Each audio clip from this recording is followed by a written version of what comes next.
I guess, first of all, I mean, the images of this tunnel are just kind of mind-boggling here. What is your take on all this? What was your reaction to that when you saw that? Yeah, Jim, my reaction is this is what Israel's been talking about all since the beginning of this conflict. They knew that these kind of tunnels existed. I mean, we've been showing on CNN the single file tunnels that you almost have to squeeze through, but you can't conduct an operation of literally thousands of terrorists when you're squeezing them all through. So you're talking about a tunnel, in this case, it's 50 meters, about 200 feet or so underground, that has the capability to hold weapons, have large meeting spaces, travel around, and even bring vehicles in. It's just part of the network that's subterranean under the Gaza that Hamas has been building for the last several years, in fact, close to a decade, and how they have been shifting the money away from the Palestinian citizens to build these kind of things, to construct their military apparatus. And it's just mind-boggling. It is, but it also shows the difficulty of fighting in this kind of subterranean environment. Yeah, I mean, our Jeremy Diamond was saying just a short while ago that, I mean, this tunnel is almost big enough, or maybe big enough for vehicles to move through. I mean, that is a different kind of tunnel. There's no question about it.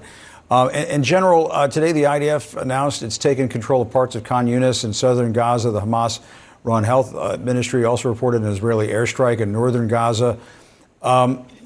What's your sense of things right now? I mean, President Biden has been concerned about what he's described as indiscriminate bombing in Gaza.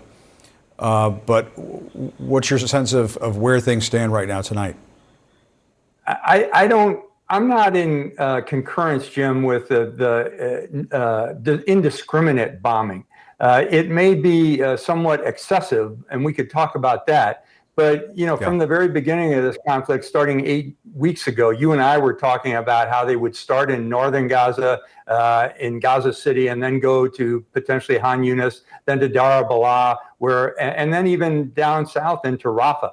The Israeli government has said this operation will take many more months, whereas many of the United States administration is saying they'd like to see it ended in terms of the kinetic operation by the end of December. I've said from the beginning, I don't think that's going to happen given the size and strength of the Hamas terrorist groups that are in these subterranean tunnels. And we're seeing in each section of Gaza that there are more and more underground headquarters, and Hamas has been very diligent in terms of setting traps for the Israeli forces as they go through. So anyone that says, hey, we ought to shift from using air power to ground and special operations forces, that's easy to say on the outside. But truthfully, with some of the constructs that we've seen Hamas using, these underground networks and some of the uses of civilian buildings have to be struck. I think it will continue on. Secretary Austin is going to discuss that with the Israeli government over the next couple of days. But I think we're going to see a continuation of these kind of strikes until Israel determines that Hamas is defeated. And I did want to ask you about the 3 Israeli hostages who were mistakenly killed by the IDF. We've talked to a variety of people this week, and I certainly want to get your take on all of this. When I spoke with the IDF spokesman, Jonathan Conricus, yesterday, I mean, he really didn't indicate that there's going to be a major shift in their tactics or rules of engagement. They're going to remind their soldiers that they may come across hostages from time to time who have escaped captivity, and they need to be able to recognize that. But, I mean, the 3 men came out of a building shirtless, waving a white flag. They were shot anyway. The IDF says those troops were not following the proper rules of engagement. But Colonel Conricus was saying, look, we have Hamas fighters who are pretending to be civilians, who are doing things to draw in IDF forces to entrap them and kill them. It is such a messy, chaotic battlefield. I'm wondering, General, what's your advice on all this? Well, I don't have any advice, Jim, but truthfully, what I would say is Hamas and any terrorist organization is going to use deception and trickery. And you add to that the fact of the conditions of the battlefield, as you just said.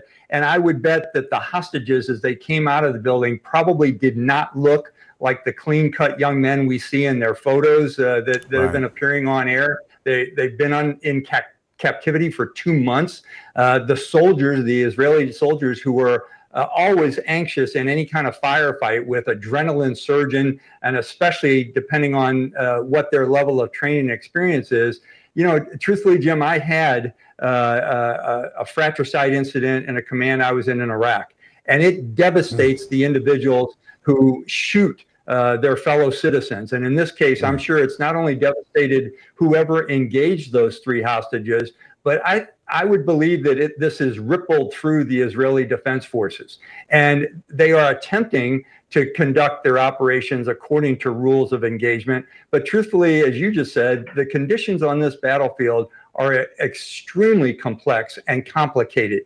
You don't know who the enemy is. When people pop out of buildings, especially buildings, as the Israelis have been showing, contain a vast amount of ammunition, and they contain ambush sites, it's very difficult to differentiate. But I believe that the Israeli Defense Forces will review their roles of engagement, and I know their chief of staff has addressed this issue with all of their soldiers in the fight right now. But it's tough. It's really heartbreaking. Yeah, very heartbreaking. All right, General Hertling, great.